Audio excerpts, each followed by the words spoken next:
Let me pull my shirt up. Okay, so first and foremost, no slander, just love, no hate, okay?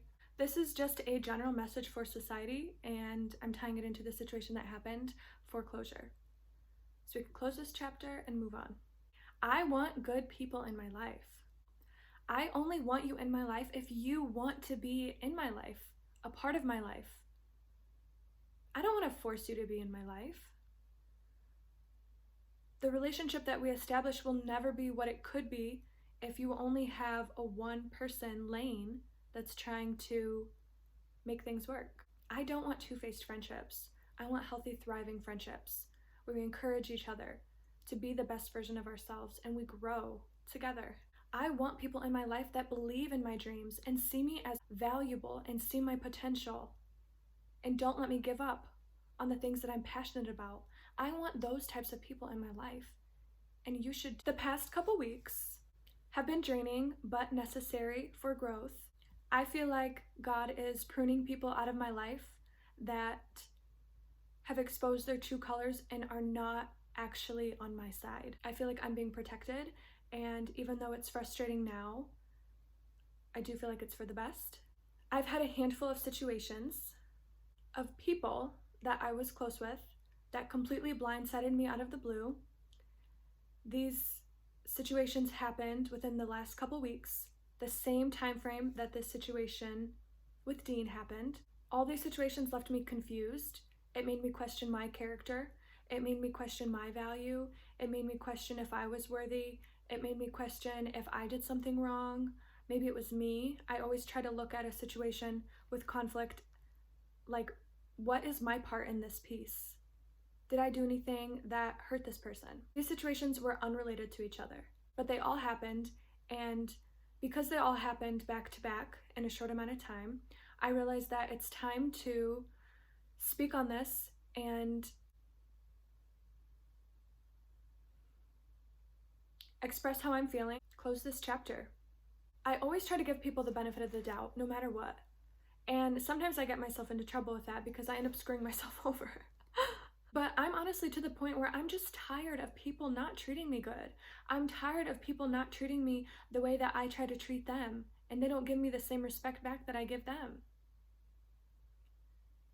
And this is just a general lesson for society, and I'm sure a lot of you can relate to this. I try my best to talk highly about people and give them the benefit of the doubt. That's why in the last video that I made for the Bestie Pick Space series, my experience video, I talked highly about Dean and Curtis, and I know Curtis is unrelated to this, and that's fine, but I talked highly about Dean because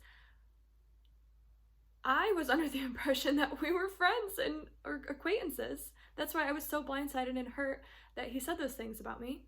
Although Dean and I weren't best friends, I did consider us acquaintances because we had a really good conversation that day. We followed each other on Instagram, we've been liking each other's pictures. Like, we were chill, we were friends. I mean, I thought we were friends. That's what friends do, acquaintances. There was nothing leading up to this that gave me a reason to think that there was going to be conflict. Up until about a week and a half ago, he unfollowed me on Twitter. I got a notification, or on Instagram, I'm sorry. I got a notification that he unfollowed me on Instagram, which I thought was sketchy, and I had a feeling something was coming up, like there was a reason behind it. So then it made sense because Justine's video went out, and there was there was evidence speaking for itself. He was saying some not so nice things about me, and it sounded like there's a lot of hate in his voice, and I felt very hurt because, like I said, there was nothing leading up to that that gave me any type of sign that he felt like, or that showed me that he didn't like me or that he felt those things about me, and it hurt. And watching that video back, it was actually really hard because I just felt like there was a lot of hate in his voice, and that's just my perspective. So that clicked, and then I realized that's why he unfollowed me, probably because how can you be friends or acquaintances with someone and follow them if you slander them in a video and try to be funny about it? I did feel like I was personally attacked in that video, although I'm not trying to take it personal now because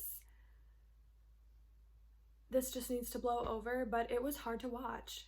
I just wasn't sure. I was confused. What did I do to him that made him feel like selecting me out so much and saying multiple different things about me? Like, I was just like, what did I do to you? Like, did I offend you? Did I hurt you? Is it something that I said? Is it like, did I tag you in one too many posts? Like, when the video dropped, like, what was it? Like, I'm sorry. Like, I don't know what I did.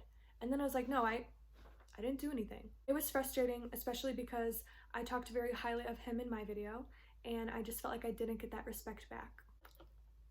He did end up reaching out to me and apologized to me. Up until this point, I have not responded to him. I've read it and I didn't answer. I don't know if I'm going to answer. I don't know what I'm going to say. And the reason is because I'm going to be honest. I don't know if I believe him. I don't know if that apology was from his heart. I kind of feel like it's damage control. I kind of feel like it wasn't real. I could be wrong.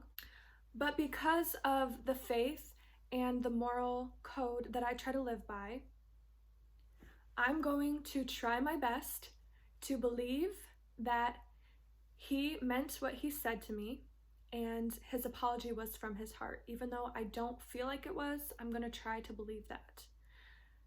So that's where I'm at. I'm not sure where he stands with all the other girls. That's between them and him. But he did reach out to me. I don't know. That's where I'm at. I don't want you guys canceling him. I don't want you guys slandering him. I don't want you guys stooping down to that level to do that, because we're here to spread light and love in a valid way, but in a civil way. So if you're his fan, continue to be his fan and support him and help him grow. I decided not to share the screenshots because I don't want this to turn into a pointing fingers game, a he said this, whatever, I'm right, you're wrong. I don't want this to be a battle. That's not the point of this video at all. I want this to share my feelings, where I'm at with you guys, to speak my truth comfortably to the audience that cares about me, because that's something that I'm learning how to do. And I need to be comfortable to speak up for myself. So I wanted to get closure on this and to close this chapter so that we can move on from this and open up a new chapter together, wherever that is and whatever that leads us to. I wanted to say thank you to Justine for publicly defending me. I appreciate you and I love you. So let's go back to the golden rule. Let's love each other. Let's treat people how we want to be treated. Let's lift each other up and not tear each other down. Let's believe in the people that are around us and support the people that are around us. Can we do that? Can we get back to those basic rules? Let's be the change that we want to see in the world. I want to have a thriving circle around me. And I think that you should shoot for that too, no matter where you're at right now. Whether you are the one that is wrong, whether the one you are that is right. But I'm ready for the next chapter of my life, and that was my story. So I hope you guys have a good night. I will talk to you in my next video.